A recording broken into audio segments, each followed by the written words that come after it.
नमस्कार मित्रांनो, स्वागत आहे तुम्हा सर्वांचंच आपल्या आजच्या या व्हिडिओमध्ये।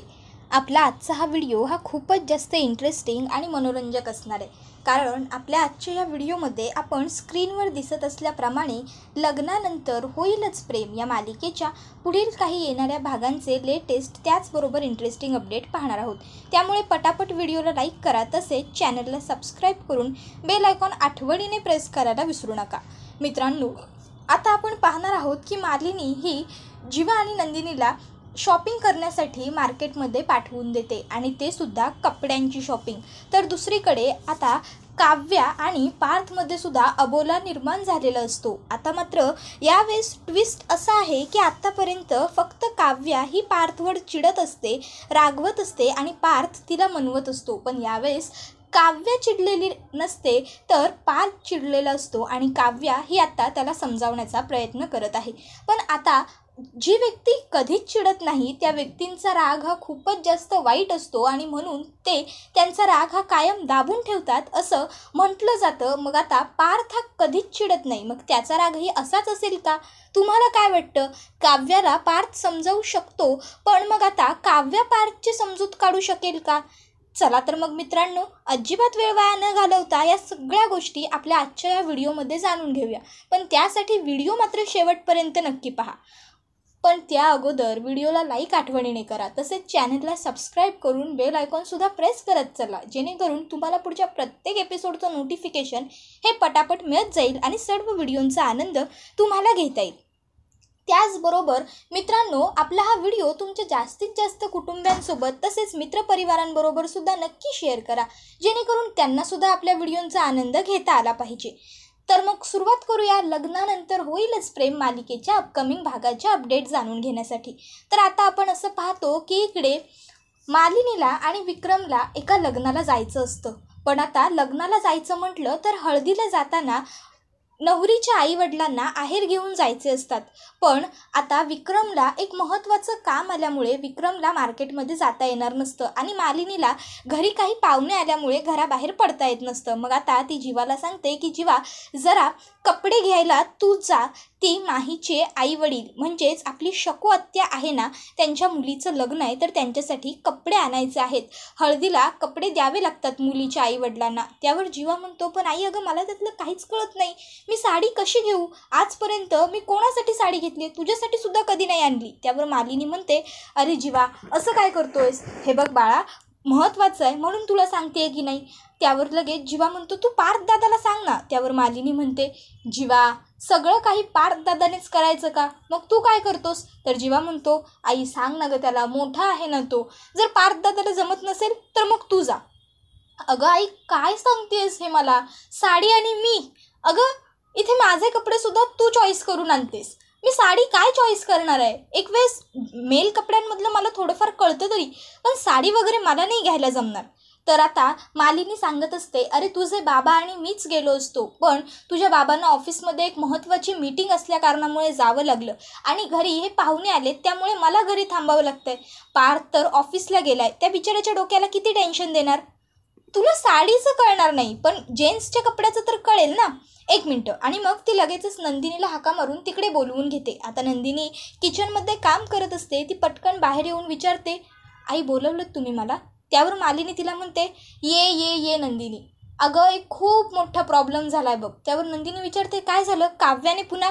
त्यावर लगेच मालिनी म्हणते, अगं नाही नाही, तसं काही नाही आहे। अगं प्रॉब्लेम असा आहे की शकू आत्या म्हणून आपल्या एक रिलेटिव्ह आहेत, त्यांची मुलगी म्हणजेच माही, तिचं उद्या लग्न आहे, आज तिची हळद आहे। मला आणि बाबांना तुमच्या हळदीला जायचं आहे, पण त्यांना हळदीसाठी आहेर जे द्यावे लागतील मुलीच्या आईवडिलांना, ते आणायला जायला आमच्याकडे वेळ नाही आहे। म्हणजे बघतेस तू, आता घरामध्ये पाहुणे आलेत, त्यामुळे माझं घरी थांबणं गरजेचं आहे, आणि तुझ्या बाबांना एका मीटिंगसाठी बाहेर जावं लागलं आहे, त्यामुळे आता जरा आमचं जाणं अवघड आहे। आणि जीवाला जायला सांगते, तर त्याला बायकांच्या कपड्यांमधलं काय कळणार आहे?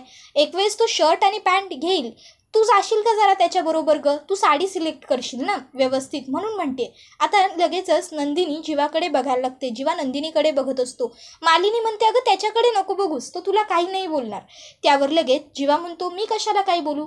नंदिनी, जर तुला साड्यांमधलं चांगलं कळत असेल तर माझी काही हरकत नाही आहे, तू चल माझ्याबरोबर, तेवढी मला मदत होईल. तुझं आवरलं की सांग तू मला. नंदिनी म्हणते, ठीक आहे, मी स्वयंपाक बनवायला आईंना मदत करत होते. स्वयंपाकाचं आवरलं की मग आपण दोघं जाऊन घेऊन येऊयात कपडे.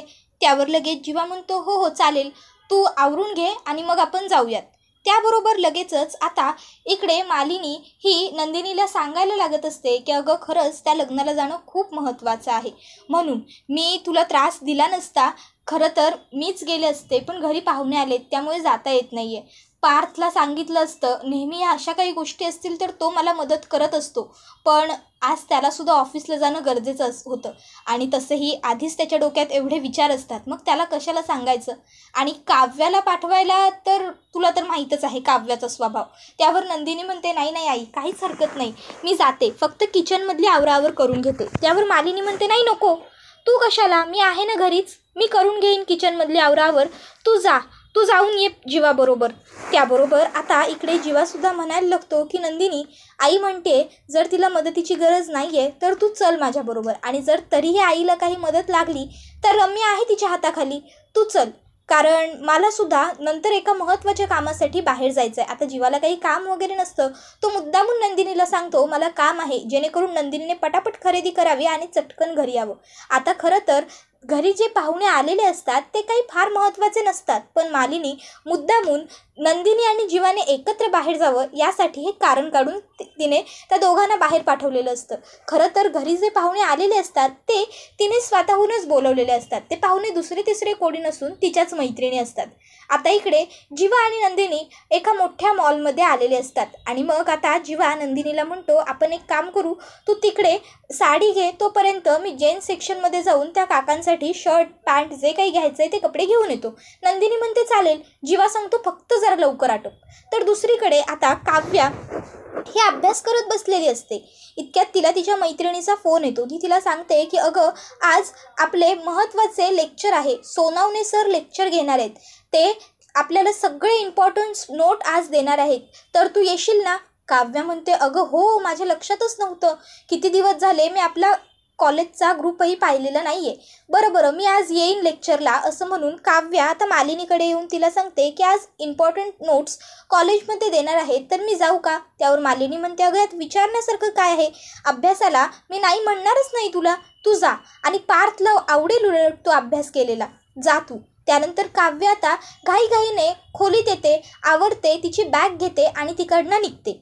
आता तिची मैत्रीण तिला रस्त्यात कॉल करते आणि म्हणते की तू तिथे एक मॉल आहे मोठा, त्या मॉल बाहेर थांब, तोपर्यंत मी सुद्धा तिकडे पोहोचते, आपण एकत्रच जाऊ, किती दिवस झाले आपण एकत्र इन्स्टिट्यूटला गेलो नाही आहोत. त्यावर लगेच काव्य म्हणते, बरं ठीक आहे, मी थांबते, आणि मग ती त्या मॉलच्या बाहेरच उभी राहते. आता मॉलचे दरवाजे काचेचे असल्या कारणामुळे काव्या ही आतमध्ये बघत असते. इतक्यात तिला आता आतमध्ये जीवा आणि नंदिनी एकत्र दिसतात. आता नंदिनीचा पाय चुकून मुडपलेला असतो, त्यामुळे जीवाने पटकन तिला सावरलेलं असतं आणि आता जीवाने नंदिनीला पकडलेलं असतं. ही गोष्ट बघून काव्याला खूप राग येतो. ती विचार करते, हा जीवा एवढा लवकर कसा काय मूव ऑन होऊ शकतो, मी आजही याच्यासाठी झुरत राहिली आहे, आणि हा नंदिनी ताईबरोबर एवढा सुखी संसार कसा काय करतोय, याला माझ्याबद्दल काहीच वाटत नाही आहे का, हा मला एवढा लवकर विसरून गेला का, ह्याचं प्रेम एवढं कमकुवत होतं का. तर दुसरीकडे आता नंदिनी आणि जीवा दोघांनीही कपडे घेऊन झालेले असतात. जीवा म्हणतो, घेतली साडी तुम्ही. त्यावर नंदिनी म्हणते, हो. तुमचं झालं का कपडे घेऊन. त्यावर जीवा सांगतो, हो.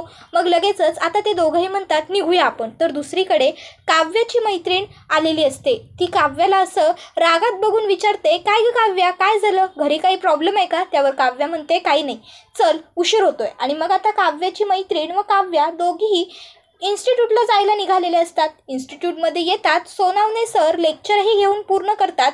आता काव्याच्या मैत्रिणी म्हणतात, खूप दिवसांनंतर तू आली आहेस, जरा कॅन्टीनमध्ये बसूया, चहा वगैरे कॉफी वगैरे पिऊया.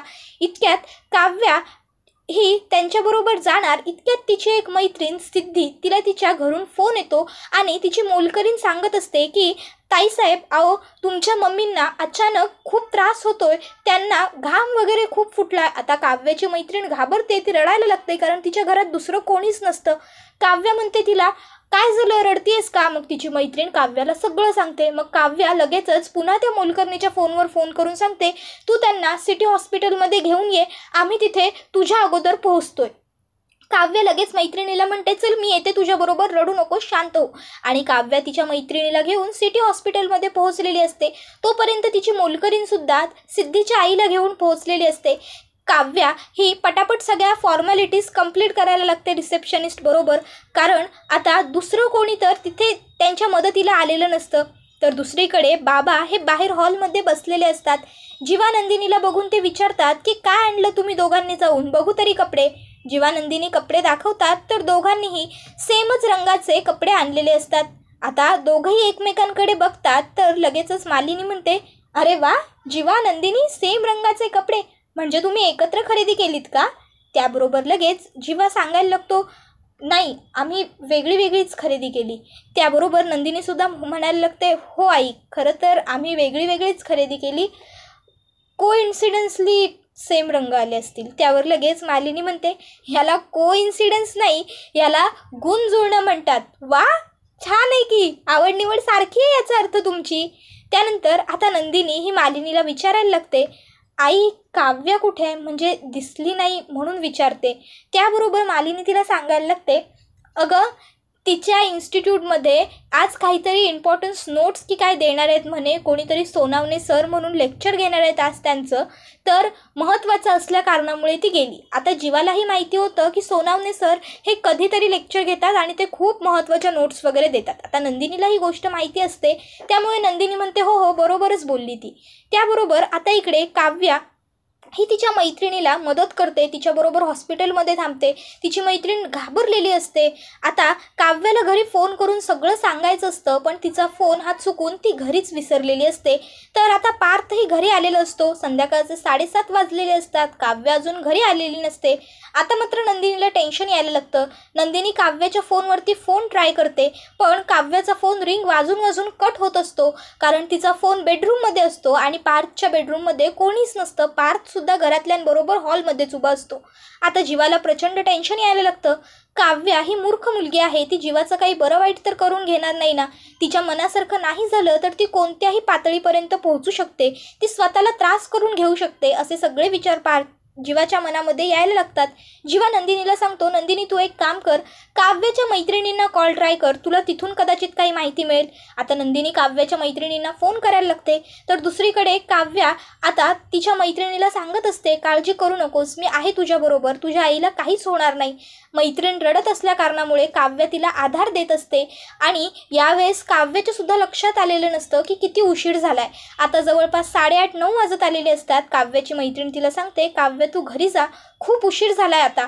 तर दुसरीकडे आता पार्थ हा विचार करायला लागतो की माझ्यामुळे तर काव्य घर सोडून गेल्या नसतील ना, त्या फ्रेममुळे त्यांना राग आला होता त्या दिवशी. तर आता विक्रम म्हणायला लागतो, मी काय म्हणतो, आपण एक काम करू, सरळ पोलिसात जाऊया, पोलीस तपास सुरू करतील आणि काव्य लवकरात लवकर आपल्याला सापडून जाईल. त्याबरोबर पार्थ म्हणतो, चालेल बाबा, आपण लवकर जाऊयात.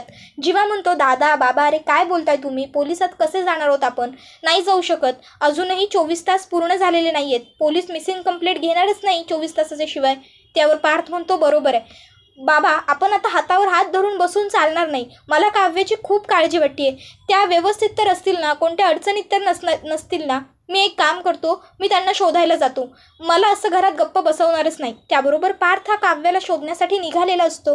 तर आता जीवाला काव्य रुसल्यावर कुठे कुठे जाऊन बसते तिचे अड्डे माहीत असतात. त्यामुळे जीवा पार्थला म्हणतो, दादा तू एकटा जाऊ नकोस अंधारातून, मी सुद्धा तुझ्याबरोबर येतो, आपण दोघं जाऊ. त्यावर पार्थ म्हणतो, ठीक आहे चल. आता दोघं भाऊ घराच्या बाहेर पडलेले असतात. मग पार्थ जीवाला म्हणतो, जीवा आपण एक काम करू, आपण दोघं वेगवेगळे शोधायला जाऊयात, म्हणजे एकाला कोणाला तरी नक्कीच काव्य सापडेल, ज्याला काव्य सापडेल त्याने दुसऱ्याला कॉन्टॅक्ट करून सांगूयात. त्याबरोबर लगेचच जीवा म्हणतो, ठीक आहे. आता पार्थ आणि जीवा दोघंही काव्याला शोधायला निघालेले असतात. पार्थ त्याची कार घेतो तर जीवा त्याची बाईकच काढतो. दोघं भाऊ शोधायला निघालेले असतात. पार्थला खूप जास्त टेन्शन आलेलं असतं, त्याला भीतीही वाटत असते. तर दुसरीकडे काव्या ही आता तिच्या मैत्रिणीला समजावत असते आणि मग तिचं लक्ष घड्याळाकडे जातं. तर घड्याळामध्ये 9:15 होत आलेले असतात. आता तिच्या लक्षात येतं की खूप उशीर झाला आहे, मी घरच्यांना काही कळवलेलं सुद्धा नाही आहे, ताईला टेन्शन आलेलं असेल, मालिनी काकूंना मी इन्स्टिट्यूटला जाते असं सांगितलं होतं. तर तिची मैत्रीणसुद्धा आता तिला म्हणायला लागते, काव्या बराच वेळ होऊन गेला आहे, तू प्लीज आता घरी जा, घरातल्यांना काळजी वाटत असेल, आणि त्याशिवाय तुझा मोबाईलही तुझ्याकडे नाही आहे, तू कोणाला काही कॉन्टॅक्ट करून सुद्धा सांगितलेलं नाही आहेस, तू घरी जा. पाहिजे तर तू उद्या सकाळी परत ये प्लीज. त्यावर काव्या म्हणते बरं ठीक आहे, मी आता जाते, पण तुला काही मदत लागली, अगदी काही अर्ध्या रात्रीवर जरी तुला काही अडचण आली तरी मला कॉल करशील. त्याबरोबर काव्याची मैत्रीण सिद्धी तिला सांगते हो चालेल. आणि तसंही आई आता आउट ऑफ डेंजर आहे. त्यानंतर आता काव्या ही घरी यायला हॉस्पिटलच्या बाहेर पडलेली असते, पण रात्र झाली असल्यामुळे तिथे रिक्षा वगैरे सुद्धा काही अवेलेबल नसतात. काव्य विचार करते मी जरा पुढे मेन रोडपर्यंत चालत जाते. काव्य चालायला सुरुवात करते आणि तिथे काही अंतराच्या पुढे गेल्यावर काही मवाली मुलं बसलेली असतात. त्यांच्या हातामध्ये सिगारेट वगैरे असतात, दारूच्या बाटल्या तिथे ठेवलेल्या असतात. काव्य हे सगळं बघते आणि तिच्या लक्षात येतं की हे पक्के नशेडी मुलं आहेत. पण आता ते मुलं काव्याला चालत येताना बघतात आणि तिच्या दिशेने चालत यायला लागतात. आता काव्य थोडी घाबरते, पण ती त्यांना घाबरली आहे असं दाखवत नसते. तर पार्थ हा रस्त्याने सगळीकडे वेड्यासारखा काव्याला शोधत असतो. त्याची नजर ही फक्त काव्याला शोधत असते, तर दुसरीकडे जीवासुद्धा काव्याला शोधत असतो. तो काव्याच्या प्रत्येक सिक्रेट स्पॉटवरती जाऊन चेक करत असतो, पण काव्या त्यालाही कुठे सापडत नसते. तोही विचार करत असतो की ही मुलगी गेली तरी कुठे. तर काव्या त्या मुलांना सांगत असते माझ्याजवळ येऊ नका, मी कराटे चॅम्पियन आहे, माझ्याजवळ येऊ नका. पण ती मुलं आता काव्याच्या जवळ येतात. त्यातला एक मुलगा म्हणतो अशीच तर धारदार सुरी हवी होती आम्हाला, आणि मग तो काव्याची ओढणी काढून खाली फेकून देतो.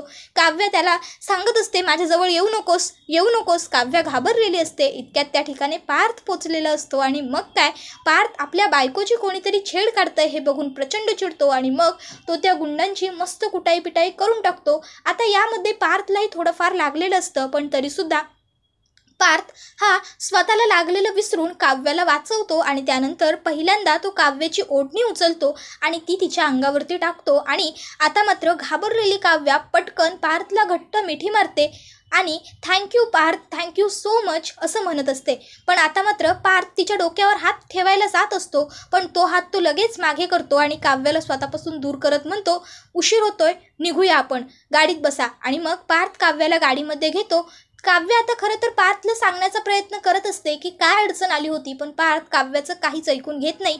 उलट तो काव्याला सांगतो की पुन्हा असं करताना माझा नाही पण किमान घरच्यांचा विचार करत जा. मला माहीत आहे तुमच्या लेखी माझी काहीच किंमत नाही आहे, पण तुमची आई, बाबा, बहीण यांचा विचार करत जा.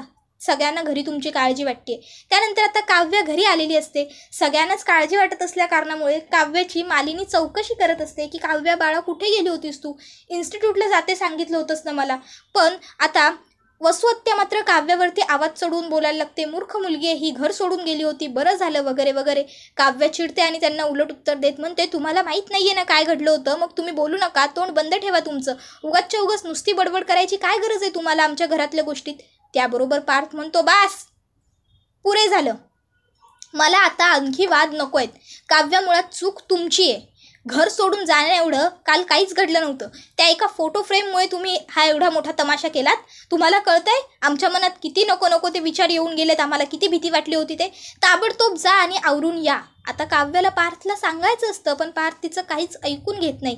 काव्या रडत असते आणि ती तिच्या खोलीमध्ये निघून येते. ती म्हणत असते एकदा पार्थनी माझं ऐकून घ्यायचं होतं. एवढी मूर्ख आहे का मी, एवढ्याच्या छोट्याशा क्षुल्लक कारणामुळे मी घर सोडून निघून जाईन असं त्यांना कसं वाटू शकतं. आता काव्या बडबडत असते. पार्थ खोलीत येतो. काव्याला वाटतं आता तरी मला रडताना बघून पार्थ माझ्याशी बोलेल, पण पार्थ काव्याशी काहीच बोलत नाही. तो स्वतःचं शर्ट काढायला आलेला असतो, पण त्याच्या हाताला लागलं असल्यामुळे त्याला शर्टही काढता येत नसतं. काव्या पार्थला त्रास होतो हे बघून त्याच्या जवळ येत म्हणते मी मदत करते तुम्हाला. त्यावर पार्थ म्हणतो काही गरज नाही आहे, मी माझं करू शकतो, तुम्ही तुमचं आवरा.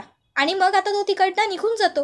आता मात्र काव्या ही पुन्हा पार्थच्या मागे जाते आणि पार्थला म्हणत असते पार्थ मी फोटो फ्रेममुळे घर सोडून गेले नव्हते. इतक्यात पार्थ म्हणतो बास, तुम्ही कुठे गेला होतात, का गेला होतात, सध्या मला काहीच जाणून घेण्यात रस नाही आहे. तुम्ही जा आणि फ्रेश व्हा, प्लीज आवरून घ्या आणि माझ्याशी बोलायला नका येऊ. आतापर्यंत मला वाटलं होतं की तुम्ही जे सगळं वागताय ते रागाच्या भरात आहे, पण आता नाही. आता मला कळलं आहे की तुम्हाला माझ्यापासून किती त्रास होतोय ते. आजच्यानंतर मी तुमच्याशी बोलायला येणार नाही.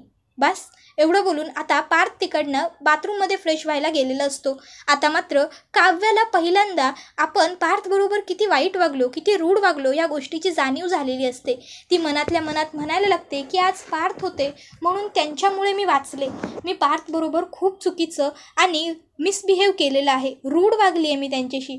जर माझं लग्न त्यांच्याशी मनाविरुद्ध झालं आहे तर त्यांचंसुद्धा लग्न माझ्याबरोबर मनाविरुद्धच झालं आहे ना.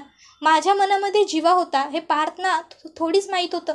तरी त्यांनी तर मला लग्न करण्याच्या अगोदरसुद्धा विचारलं होतं माझ्या मनात दुसरी कोणी व्यक्ती आहे का.